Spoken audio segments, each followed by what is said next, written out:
राजा और काना घोड़ा की कहानी। एक राजा के पास एक हृष्ट-पुष्ट और सुंदर घोड़ी थी। वह उससे बहुत प्रेम करता था और उसका विशेष ख्याल रखता था। इसका कारण ये था कि युद्ध क्षेत्र में घोड़ी ने कई बार राजा के प्राणों की रक्षा की थी। ये घोड़ी की वफादारी थी जिसने राजा का दिल जीत लिया था। घोड़ी ने कई वर्षों तक राजा की सेवा की और पूर्ण वफादार बनी रही। जब उसकी उम्र हो गई तो उसकी जगह उसके बेटे ने ले ली। घोड़ी का बेटा हृष्ट-पुष्ट था, मगर उसमें एक खामी थी। वह जन्म से ही काना था। इस बात को लेकर वह हमेशा दुखी रहा करता था। एक बार उसने घोड़ी से पूछा, मां, मैं काना क्यों जन्मा? घोड़ी ने बताया, बेटा, जब तू मेरे गर्भ में था उस समय एक दिन राजा मेरी सवारी कर रहा था और मेरे कदम लड़खड़ा जाने पर आवेश में आकर उसने मुझे एक चाबुक मार दिया था। शायद यही कारण है कि तू काना जन्मा। ये सुनकर काने घोड़े का मन राजा के प्रति क्रोध से भर उठा।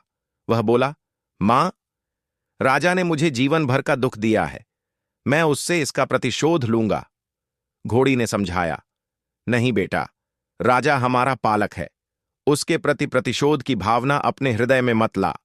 क्षणिक आवेग में उसे क्रोध आ गया और वह स्वयं पर नियंत्रण नहीं रख पाया। इसका अर्थ ये कतई नहीं कि वह हमसे प्रेम नहीं करता। तू प्रतिशोध लेने का विचार अपने हृदय से निकाल दे। मां के समझाने पर भी काने घोड़े का क्रोध शांत नहीं हुआ। वह राजा से प्रतिशोध लेने का अवसर ढूंढने लगा।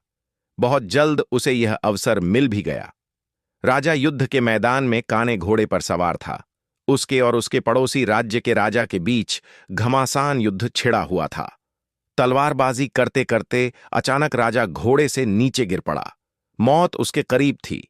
काना घोड़ा उसे वहीं उसी हाल में छोड़कर भाग सकता था, लेकिन उसने ऐसा नहीं किया। उसने फुर्ती दिखाई और राजा को फिर से अपनी पीठ पर बिठाकर उसके प्राण बचा लिए। वह चकित था कि उसने ऐसा क्यों किया।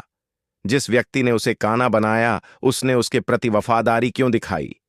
क्यों उससे प्रतिशोध नहीं लिया? ये प्रश्न उसने घोड़ी से पूछा तो वह मुस्कुराते हुए बोली, तू आखिर बेटा किसका है? मेरा ना। मेरी छत्र छाया में तू पला बढ़ा है। जो संस्कार मैंने तुझे दिए हैं वे तेरी रग रग में रच बस गए हैं। उन संस्कारों के विपरीत तू जा ही नहीं सकता। वफादारी तेरे खून में है बेटा, तू वफादार ही रहेगा।